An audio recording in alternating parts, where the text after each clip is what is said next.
Reddit. New pick and ban phase, new game. New game.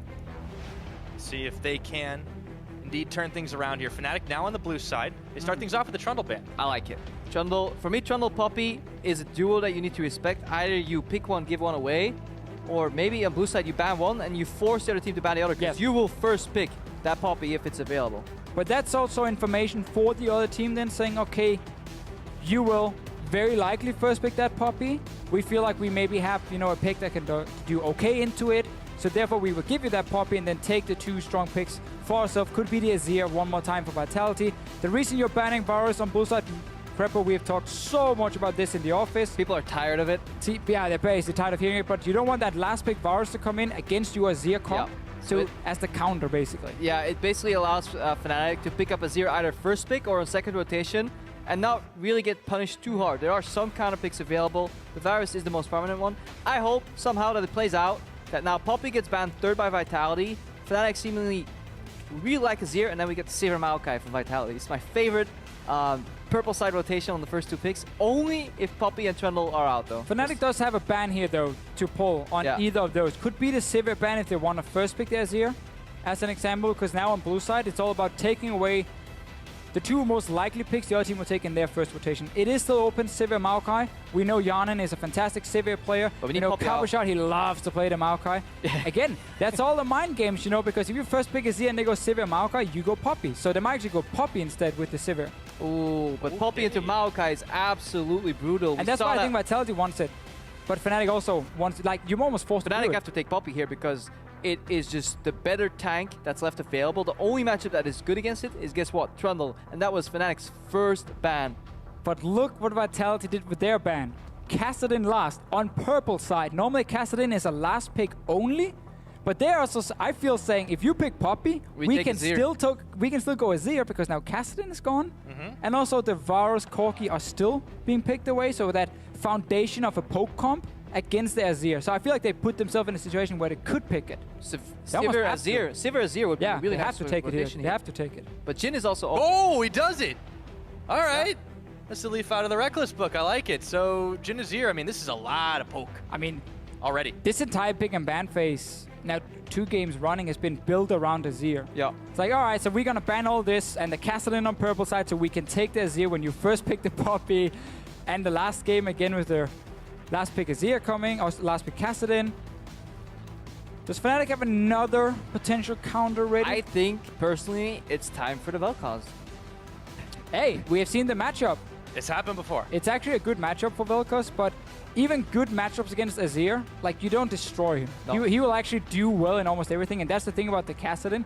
Azir will destroy the Kassadin in the early game, and it didn't happen for Nukeduck, which was one of the problems also in the last game. There is still Lissandra if you just want to play the Lissandra Sivir comp that Fnatic can still opt into. It just revolves around force pushing mid and then rotating towards the Sivir that will be AFK pushing you. It's really rough, I think, though. Sivir into Jhin seems like a tricky lane. It's easy to spell shield to W, but you can take some nasty trades from the but I still think Sivir can just focus on just pushing wave there. Depends on the support. Obviously, depends on support. It is going to be Alistar on the side of Fnatic, but a Lissandra Sivir combo is very likely because Jhin is also weak against these hard engaged compositions. Oh yeah, he gets overrun. Like Lissandra, he just gets fucking destroyed. There we go. Let's take a look on the other side. That's all we need to know. No, we move on fast. Move on, guys. Move on. All right, so the Alistar's picked up. We could still see the Sivir from Fnatic, but I'm interested in his Spirit's performance again on this Kindred because he was a monster, especially out farming Shook and still having a bigger impact around the lanes. He also had probably the best possible lane swap for Kindred ever seen. Yeah. With like double Rift Scuttler early on. Guys, I'm going to peace out in the jungle. You guys play this game, macro, micro. I don't really care. I'm just going to farm. And he got double passive stack very early with the Rift Scuttlers. Vitality again running the Thresh. It is their normal #1 support pick for Kasing. And again, the Shook Gragas coming in. So it's somewhat the same kind of composition for them. And we will probably get that Lissandra Sivir we mentioned. You called it. Run over the Jhin. I'm not going to add the other part. Yeah, so Fnatic, I mean, it's just a Sivir comp. No worries about it. They've got some lockdown. They've got CC. They've got disengage. They've got engage. They can run it. Vitality. The thing is, if Vitality can keep a front line around this Jhin, around this Azir, that last pick is going to be so crucial. What is Kabashar going to take here? Does he go Nautilus again? I mean, he has to find a tank here. that he can play. I think Nautilus has a slightly better matchup into the Poppy early. Maokai has a really rough level 4 or 5 where Poppy, if she controls and manipulates the wave well enough, it is so hard to play against.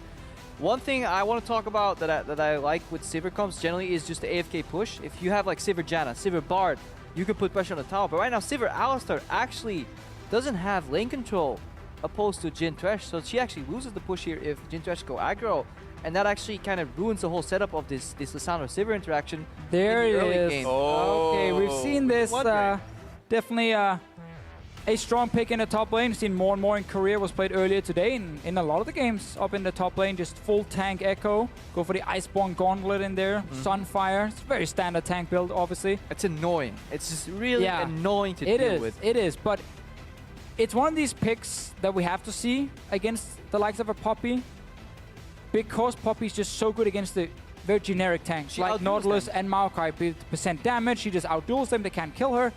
Still, this composition from Fnatic is very, very strong. And I really like the 1-3-1 split push you do have with Poppy and Lissandra, because again, Poppy will outduel most tanks, and because Lissandra with TP will have pushing power in a side lane after. And Vitality couldn't play properly 1-3-1 in the last game. So I feel like Fnatic coming out with a very strong pick and ban phase here. We talked about Fnatic having a tricky composition to pull off. It's Vitality that has it on their side. Really curious to see if they're able to do it, as Sean still all smiles. Shaking hands with Daylor off the stage. His team is down 0-1, even though they came into today the favorites. Fnatic, on their side, they always seem to find a little something, and maybe this is the start of it, but we'll have to see if the Sivir comp can beat out the Jhin. For me, this is just a really fun two type of compositions to watch and try and figure out whether it's standard lanes or lane swaps, because generally, Sivir pushes in the tower all the time. Right now, as we said before, that's countered by Thresh Jhin. But if you look at how quick they can lane swap overall, you have Sivir, Alistar, Poppy. If Poppy starts Q, the tempo you can generate in that lane swap, as we head into game right here. Crowd let a moment breathe before I bore the crowd again with the lane swap. I think if Fnatic get a lane swap, they really put Vitality in a big disadvantage again. Because Echo will scale slower into the game. They have the higher tempo by a tiny bit in the lane swap, and they open up the map for these rotations, and then the dives with that Lissandra. Take a look, zeroing in on that Lissandra as we go into game number 2. In case you were confused.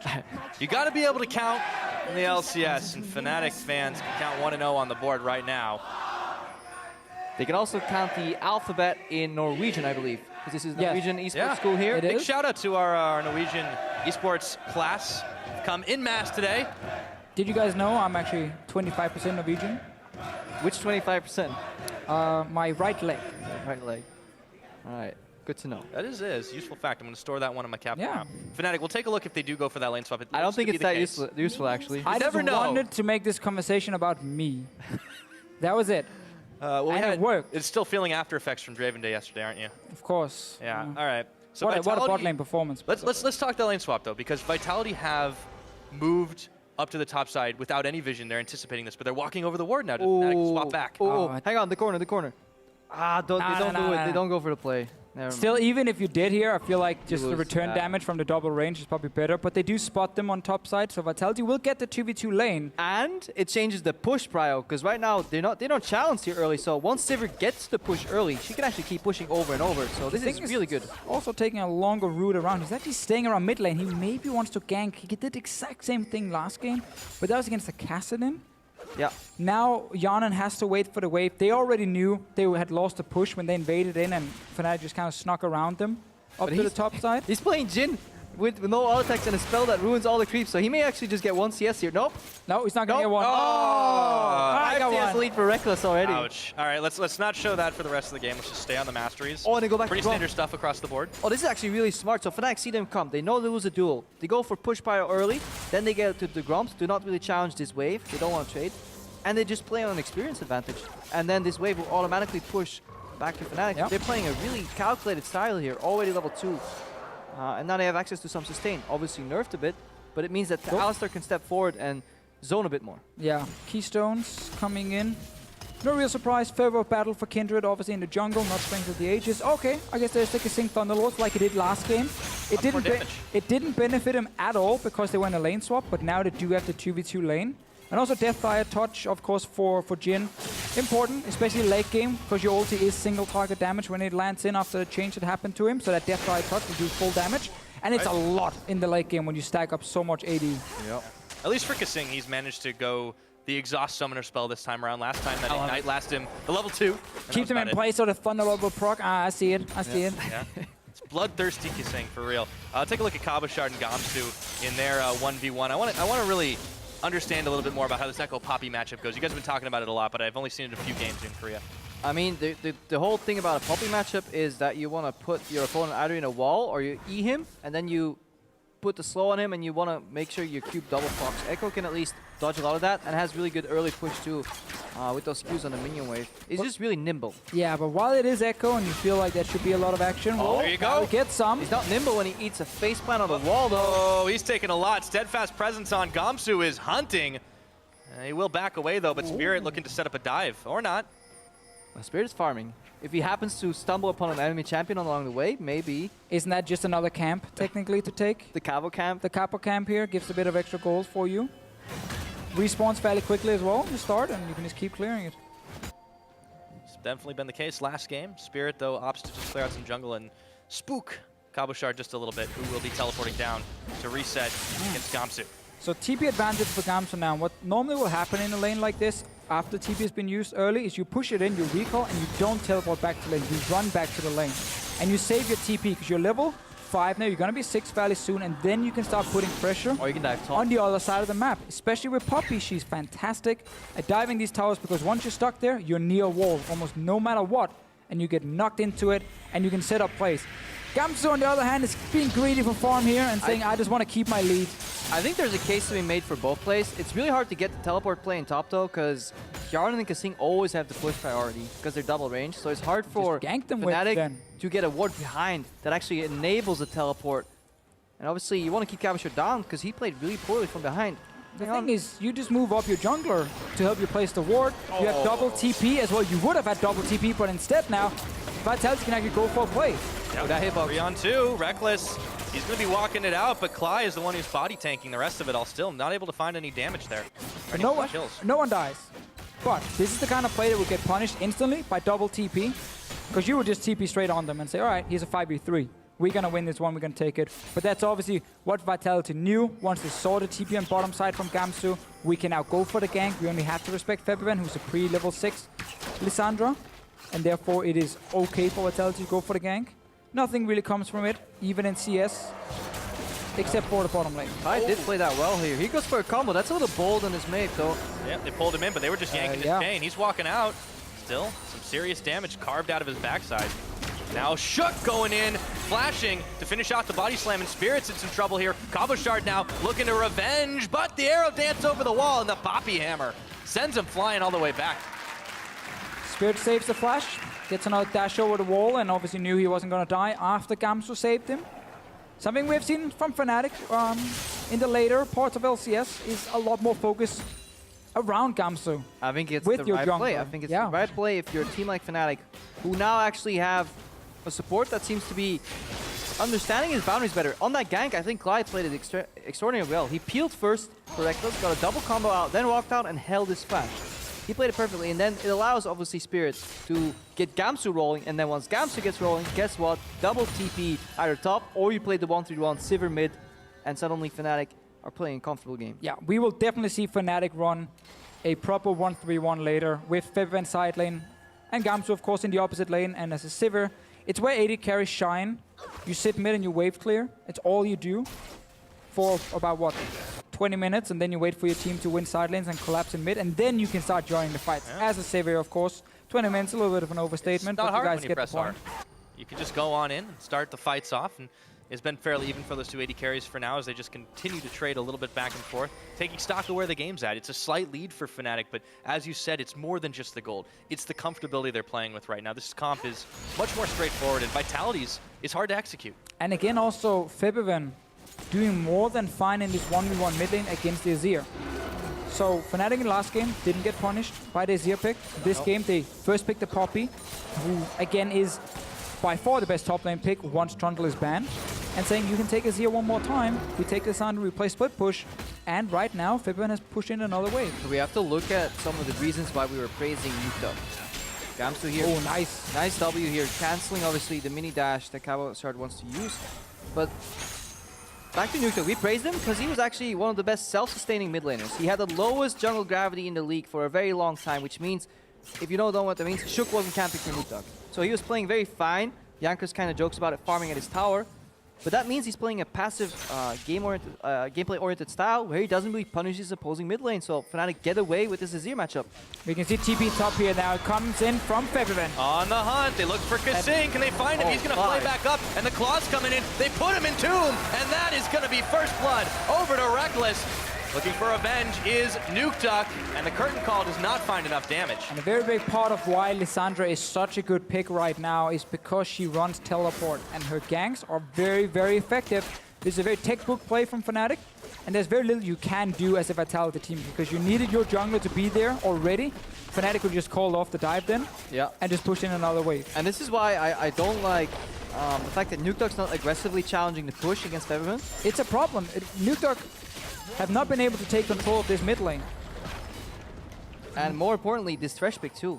It works if you're making picks, but I think Thresh has seen a decline in the current metagame versus some of these tank supports like a Braum, maybe even a Bard. Something that can escape. Spirit now gets hooked. Oh, Lantern. Thing wants to prove you wrong. Yep, there's the flash already burned. See if they can take him down here. They can. It's Shook with the kill, but the hook helped out. This is what Thresh is made for. There you go. There. So they equalize the kills. Opposite caster first. Yeah, it does happen. Oh! Bebby scoots his way out. Does not get hit by the Emperor's Divide, and Nukeduck is kicking himself. Yeah, built the wrong in the wrong place. Fibben escapes. And Nukeduck tried to go aggressive. His jungler just got a kill. His support was coming in towards the mid lane as well. Had he been able to knock Fibben back, could probably force the flash from him straight away just by basically having Fibben know that two guys are coming from the side. And he had to respect that, but he stays alive. Dexter wants to join in. If he wants to take all the credit, he can just be on the caster desk instead. We out of here. Cabo will need to be a beast on this Echo too. Last game, we got caught out of position a number of times. He did not really do what we've expected of him on this team. Admittedly, yes, he's on a tank. It's a different meta. It's a different time now. But as Stress said on the desk, does that gimp him?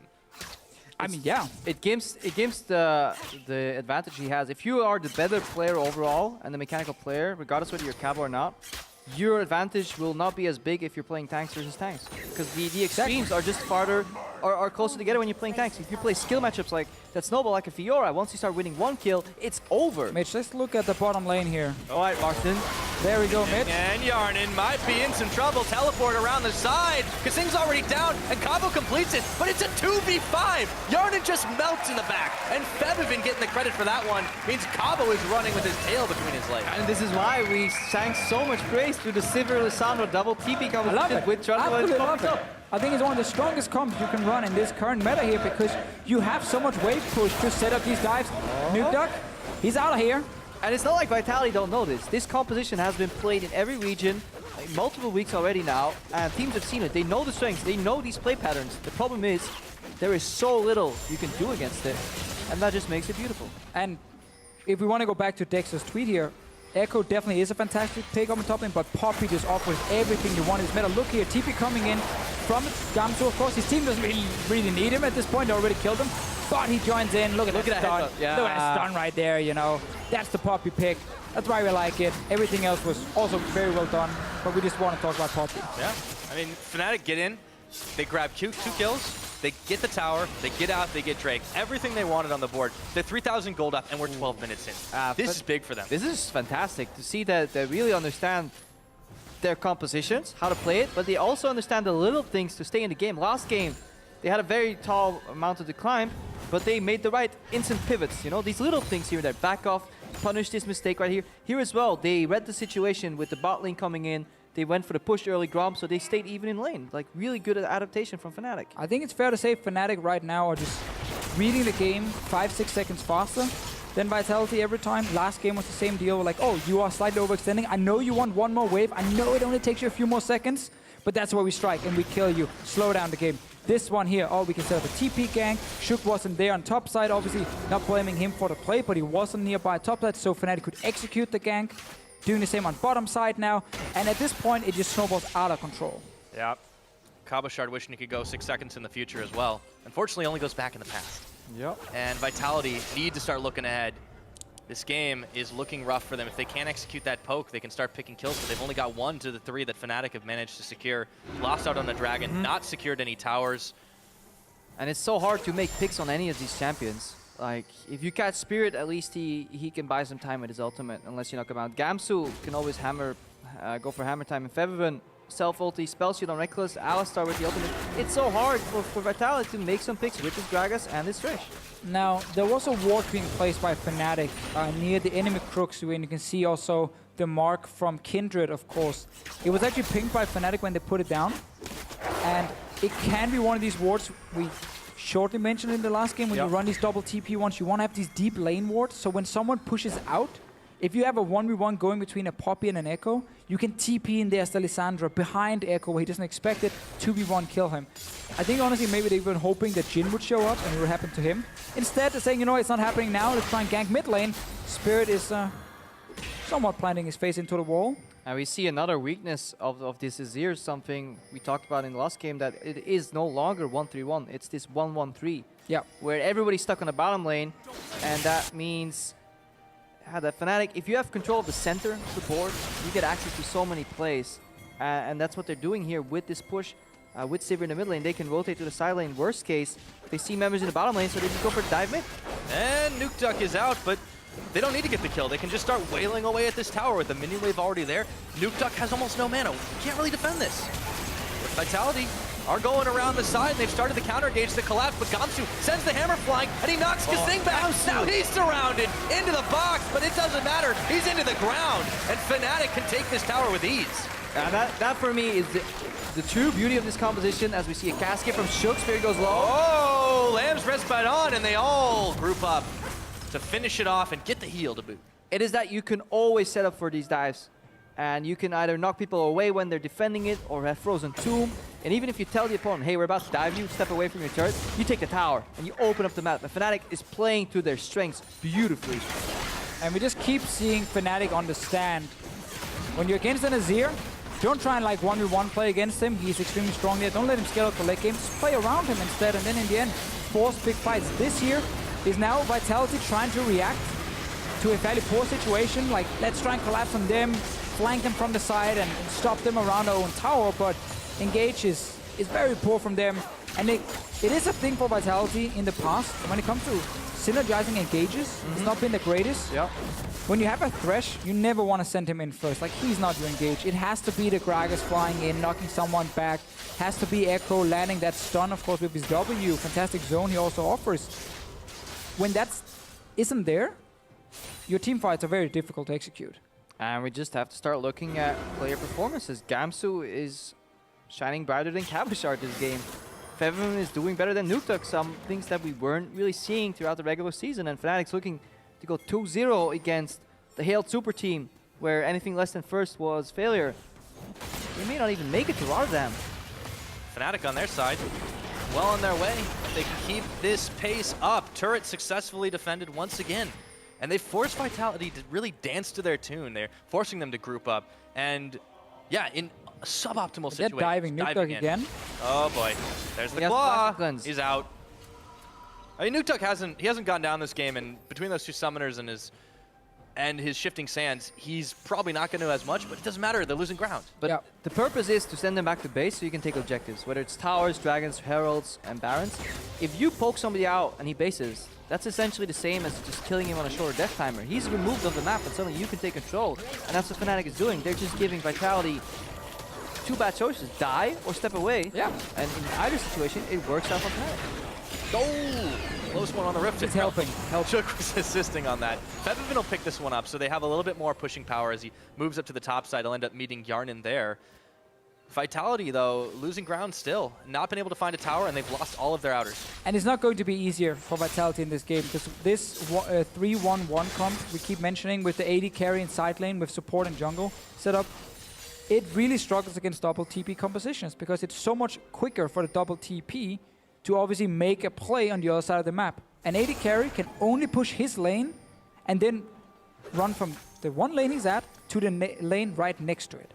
He's never going to appear on the bottom side all of a sudden if he's on top side. So it's very slow for Vitality in the way they're playing, and Fnatic just keep ganking Nuke over and over and over. And it also, everything relies in this 1-1-3 composition on having push priority, and they only have it in one lane right now, Vitality, the 3-man. But the Cabochard is consistently being pushed in by Gamsu, and in mid lane, Febiven is forced back, so this opens up for Roams and then double TP. TP's on both sides coming in. Febiven goes in on the glacial path, and they put Yarnan against the wall and melt his health bar down to nil. Sing now on the run. There's no one for the Lantern to take, and Nukeduck, even though he gets the divide, still gets taken down to 0. And now Shook's caught. Nowhere to go, trying to get to his tower, but Headbutt Pulse says nay, and that is 3 kills to 0 for Fnatic. And we actually see something we saw earlier today. If you watched Africa Freaks versus the Rocks Tigers, this is the same thing that happens. TP at one side, Echo's like, I'm coming in, boys. Everybody starts dying, and he just ulties out and he goes back to his original lane. I'm leaving, boys. Cabochard just got focused so hard that the only play he could make was ultimate back to his initial lane. And we laugh at all this mid lane focus from Fnatic, keep ganking Nuke over and over. It's not because they hate Nuke. It's just because when he gets pushed back in his lane, it means that whoever Fnatic is sitting in mid lane, again, most of the time it will be the Sivir, you can just leave that lane instantly and you can walk straight to the side lanes. So when Vitality are trying to push with this 3-man group, look on your minimap here. Reckless and Cly are already on top side. Look how far back Nuke is because he got pushed back from another gank. And they set up the TP. They know everything. They have full vision of him. And that's why they set up these plays in side lanes. You can never push as this 3-man group of Vitality because your mid laner is getting forced back towards his own base every single time, so you have no map control. And once you lose mid lane, you lose side lanes. Yeah, we saw Spirit just tear a new one for Nuke right there. He just came in and tried to enter the fight, but he just got destroyed. Cabochard is his post ulti when he's walking back to lane, and it just shows you this game exactly highlights the strength of this composition. You have Lissandra, which is a great force pusher. She can always decide to push a wave. Worst case, you give her help, and then you rotate. And we have to call it what it is. Vitality were overextended in the top lane. That was just a clear-out mistake from them. You can't afford to do that against a double TP comp. But there's nothing Vitality can afford to do almost at this point, because if you cannot even overextend on that lane and try and push it in with your 3-man group, you can't do anything. Like, that's it. Right? Might as well forfeit. Yeah, you can just go back and try and take a 5-on-5 team fight where you are, at the moment, behind in almost every single lane. So it's a very, very smart pick and ban phase from Fnatic, and they showed they can execute early to mid game, where Vitality in the last game had somewhat of the same, should we say, win condition, had to play very aggressive in early to mid game, play around side lanes. They failed to do it. This is just where you have to question how Shans gave away Poppy, Sivir, and Lissandra. I don't think that trio should ever go to any team, because I've yet to see a solid reply from some teams. But to very predictable and easily executable but very strong gameplay patterns, which is the push, then the roam, the division, the dives with the double teleport, unless you match it with another TP mid laner that can somehow challenge Lissandra and push. I actually think Vitality coming into this has tunneled too hard on not Azir specifically, but what you need to ban and pick around him to try and make him work. Because Jhin was locked in as the first rotation because they didn't want Fnatic to play Jhin against Azir. They're like, oh, we don't want this long-range poke against Azir. That's one of the counters to him, so we will take it. But that gave away the Sivir pick. It could have been an Azir-Sivir first rotation. Yeah, it's beautiful. And suddenly, you would have a lot more fast-paced pushing coming in from Vitality. The Jhin versus strong comp, but yeah, and we've seen this before. Nuke is getting forced off his little toy tower in the mid lane. That Sivir fell through so far in picks and bans, and Fnatic have been able to grab so much. You really, if you're Shans, you have to look at this game, you have to look at last game, and realize what's going wrong, because Cly instantly unbreakables, and he is not in any kind of trouble. Wave pressure on the top side for Fnatic as Shook in mid-dash gets bopped up. Yeah. Still some wards around the side for Vitality. They're not completely blind to what's going on, but blind or not, you're 7k down, it's 22 minutes. And Fnatic right now, they're setting their sights on the Baron. So they do step 1, which is the deep vision. Now they're looking to push up mid lane somehow while having pressure in the bottom. And then they have different paths. They can either start the Baron, which is probably the most likely they're ever going to lose a fight if they start it and then get a Baron stolen. But they're more likely just going to use it to force Vitality again in one of those situations where all they can do is make mistakes. Face check or just straight up lose the Baron. Yeah, or if you are Fnatic, you start the Baron knowing that you're not going to finish it. Yeah. Because you just want to force the double TP, also the teleport from Capuchat, and then Fabian will follow him. You disengage. Right after, you just put Gamsu on the bottom lane. And you say, all right, who's going to defend now? Because no one can follow. So he goes to the bottom lane, you push it in, and then you can start the Baron and get a 4v5 team fight. So there are a lot of great opportunities for Fnatic now. Just need pink wards. Oh, the pink wards, cripple.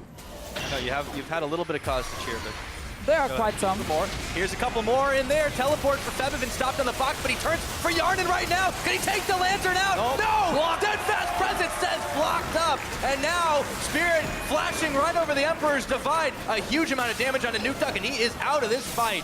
This is the second fight where Spirit is pretty much 1v1ing Nuke Duck in the backline, while Yarnan gets absolutely destroyed. This early rotation, first rotation Jhin pick is getting obliterated this game. And again, you keep moving the Jhin to side lane because that's the way you want to try and play this composition if you're Vitality.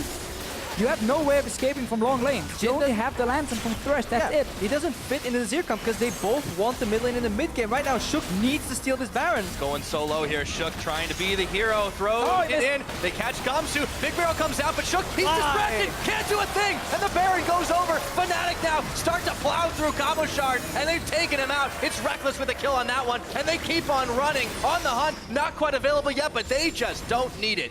Nuke Duck, Shook, scattered to the winds, and Kasing now knocked back in. Gamsu gets the kill, climbing up the scoreboard right now. Fnatic just shredding every member, but it's a return kill for Yarnan. With the curtain call, he's able to get at least one back. Maybe more. Spirit! Oh, he's down. That's a double kill for the Jhin. Yeah, 3 kills go down here for Vital. A little greedy. The flash to trade support to support after Baron is debatable. And then Fnatic, they don't actually take mind of Yarnan respawning, but this is how it all started. Teleports come in early. Yeah, play we've seen before. Vitality trying to play with the 3-man in side lane. Yarnan gets collapsed on, he dies, nothing he can do as a Jhin. Spirit, of course, in the back here. This Kindred pick has really been working for him. It's a massive pick over in the LCK. Obviously, Spirit is talking probably to a lot of his friends over there as well, being like, oh, guys, what are we playing at the moment? Okay, Kindred is very strong. This is how you want to play it. He's not as far ahead in this game compared to the last one, but still, when you get that more of Memorges, you actually become a bruiser. Yeah, just use the base damage and become tanky at the same time. Kind of similar to Graves. Look at Clyde here, goalkeeping Shook out after the hammer misses. Just getting him away from the Baron as far as they can. Then obviously you have Kindred Ultimate to keep yourself alive. If you have to contrast the utility of these picks though, so far Kasing's Thresh, while we praise him as the better player, he's done absolutely nothing in this game. Yes, and the same can be said for this Gragas pick to Shook. This game and last game. Obviously this one is tough, you fall very far behind. There are no open team fights for Gragas to use. But still, when we look at Shook as a player, he's the Kindred type. He's the Nidalee type. He's the man who wants to power farm, invade enemy jungle, and skirmish you. He's never been much of a team fighter. He's been put on a team fighting pick twice now because it is a fantastic pick in the meta. But in the last game, there was missed opportunities when it came to engages. This game, he never really got put in a situation where he actually could engage. As they back out and disengage on that one. 10,000 gold is the lead for Fnatic. I'm glad you brought up Cly, though, as well, because while Shook, the more questionable member of his team, has been definitely struggling and on the lower end of his performance, Cly has stepped it up. We have seen him set up engages, set up disengages. He was the hero to knock Shook away from that whole fight as the curtain call comes in now and the siege is on the tower. Gamsu is just going to body block this one, and they just keep taking down towers. And he's not even played every fight perfect, because I've been keeping an eye on him. There's obviously things he can improve, but he's just delivering, and he's no longer making those minor mistakes where he's stepping too far forward and being caught off guard. Mitch, he's learning what every support has to learn, has to realize. Should have learned. Should have learned, I guess, in your case. You don't have to be the carry as a support. You don't need to be the guy always getting the sick flank engage on an Alistar, not really. 3 guys and headbutting back 1 guy. You don't have to be that guy. Especially not when you're new joining the team and you're still learning. He's taking the support role, basically. He's staying with his team right now. He's doing the simple plays instead of the big plays. And it's been working for him because he's not been caught out, which is important for Clyde. Right. And while Fnatic have been knocking down these turrets and forcing these fights on Vitality, they've also found time to very quietly stack up Dragons. They just hit number 3 right now. So they've got the move speed boost. Vitality have got nothing in the tower department. No other objectives on this map. And they are quite broke compared to Fnatic. I don't even think Vitality will probably get a tower. I mean, we are at this point where Fnatic are still so far ahead with their comp, and it's not going to slow down at all. Even late game, if you look at a Kindred late game, is great. No, it speeds up. You got Stiver is so strong in the late game, and Poppy is just the S tier top lane pick, especially with Trundle being banned. Yeah, once this home guards gets enabled too, like Fnatic, they're in position to fight on their turf or on their ground, so they can always decide when they want to pick a fight. And if they're keeping as smart as they have been, I don't see how Vitality is ever going to win a fight, because teleport flying from Gamsu just will annihilate anybody. Kindred has been 1v1ing people in the backline, and it's impossible to take Reckless now. That being said, that Baron fight did turn out to be a 3v3, or the extended after fight, but mostly because of a couple Fnatic mistakes. You can't imagine they'll be making those consistently. That was the most kills that they've given up this game, and it really... I mean, how did it unfold? It was a long, drawn-out fight where people split up, and then Curtain Call was used to pick people off. But what have Fnatic been doing? They've been setting up fights, engages where Hjarnan has, a lifespan of maybe 4 seconds, and then he's dead. He's gone. There's no lantern to take, because he's either in an Ice Tomb, or he's getting blocked by Steadfast Presence.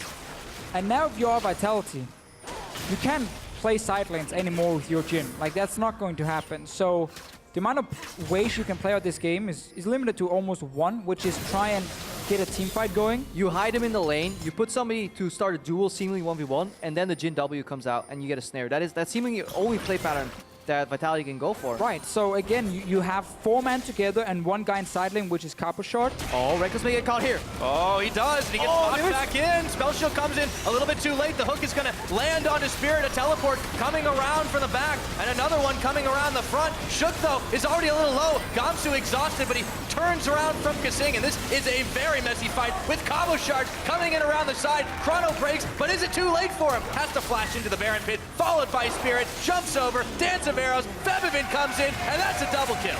A little bit of miscommunication there. Febivin and Gamsu going both at the same time, as we see Hjarnan almost drop here. Gamsu has E available soon. By healing for Nuke. Nuke should be dead here. 1 auto attack, and that's all Reckless needs for the long-range boomerang follow.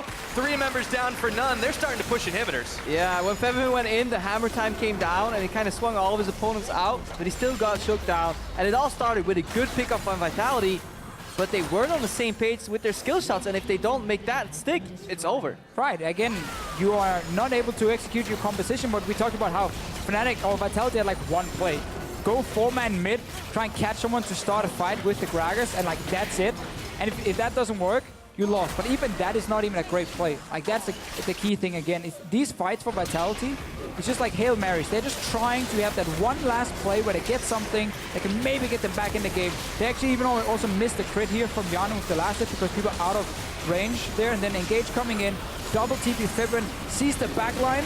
I mean, so does Gamsu at the same time. Knocks him away. It all starts with just the body slam there, and then the follow-up from Hjarnan. He tried to use that Deadly Flourish to connect, and that could have one-shot Reckless, because then he can't spell shield anymore. He gets one-shot, but there was miscommunication. I don't think Shook should have actually went for the barrel there, and he should have just relied on a follow-up from Hjarnan over the wall. And this is obviously how it ended, with Nuke falling down with a traveling auto attack from Reckless. But Vitality need to be on the same page with these Jhin comps. Yeah, second game in a row. They're having such a hard time. If they lose this one, they'll be down to match point without having picked up a single thing against Fnatic, who are just surging in this. 1.5 minutes until the next Dragon's available. Baron now becomes a baitable object, and there are 2 downed inhibitors. Vitality are hurting. And even though the composition from Vitality in game 1 was just fine, they've shown that they can't execute these 3-1-1 comps, where it's the 80 carry support jungler on one side lane and Azir sitting mid. And then you rely on these synergized engages with your jungler. They haven't been able to execute it. And Fnatic have just been running over them, honestly, 2 games running. This might be a good fight, though, because they can kite. This is like the one fight they want, where Fnatic all engage from the front door. And you deal 0 damage. Deal 0 damage on Cabo Shard. If you then opt in for the fight, and you keep chasing the Azir, that's the one they lose. But Fnatic smartly opt out. You have Cabo locked in the bot lane, no TP, so it's a 45 on Baron. They're already starting it up. It's down to 7,000 health, and the rest of Vitality starting to collapse, but the best they can hope for is a 4v5, unless Cabochard puts his walking shoes on. Shook is already booted out, and they take down the Baron easy. They're getting everything. Fnatic playing close to perfect in this series here. Definitely deserving of the 2-0. They are going to get very, very soon. They are pushing in, hopefully for Fnatic for the last time in this game, because you have super minions coming. You have 5 members here. I mean, regardless what happens next week, if Fnatic do win here, that means Fabi gets to go to Rotterdam. That's obviously something they're playing for. They really want to make it to that offline event. Now they look to finish. Cabo goes in. Yep, they're trying to find a little bit of something, but Cabo's going to have to chrono break back towards his team. Clyde goes in, the last of his health bar used to knock Nukeduck in. There's a big divide, but it's not going to be enough to take anyone else down. Clyde might be down, but Fnatic are knocking on the front door. Nukeduck, that damage is evaporated. The Nexus turrets are falling. Fnatic have gotten everything in this game. Vitality, they've got nothing, and Fnatic are on match point. I mean, we're seeing a team here change up the pick and ban phase a little bit because they were blue side, and honestly, loved every single one of the picks. Spirit is happy. Spirit also loves these picks and the camera. He gets to play his Kindred. He's been on fire today, but again, the first pick Poppy was spot on. Obviously, the Trundle ban, and then saying, oh, you're going to pick Azir? Well, we have Lissandra waiting. Vitality in this game made mistakes in pick and bans, but in game, it was the same deal. Fnatic were just completely outplaying them. Game 1 was risky and slow in their comp. We still don't really agree with everything they did, but they played it out smart, beautiful. And game 2, they get this fantastic composition. They use the same brain and they completely annihilate Vitality. There was almost nothing they could do, especially after that little failed invade level 1, where they lose the crucial levels, the 1 to 3, where you can absolutely murder a Sivir, but it didn't happen. Reckless Claw, even against ganks, they survived, and all these issues have been fixed. Give us more Lissandra Sivir. Yeah, I mean, I think Vitality's going to think the exact opposite. That is beautiful. I mean, what can they ban out? Vitality has to play this kind of comp, where you enable Shook as well as a carry, not as an engager in team fights, because it's not working for the team. They have 2 members on the wrong position. Like, Shook's playing utility tanks when he wants to play duelers, and Cabochard is also stuck on these tanks. He has to play the tanks. meta shifted towards Fnatic here. Yeah, and it's definitely working out in their favor. We'll send it back to the analyst desk to break down game 2 and match point. Match point indeed, possibly for Fnatic booking their tickets to Rotterdam if they get one more game. You guys were talking a lot about the picks and bans,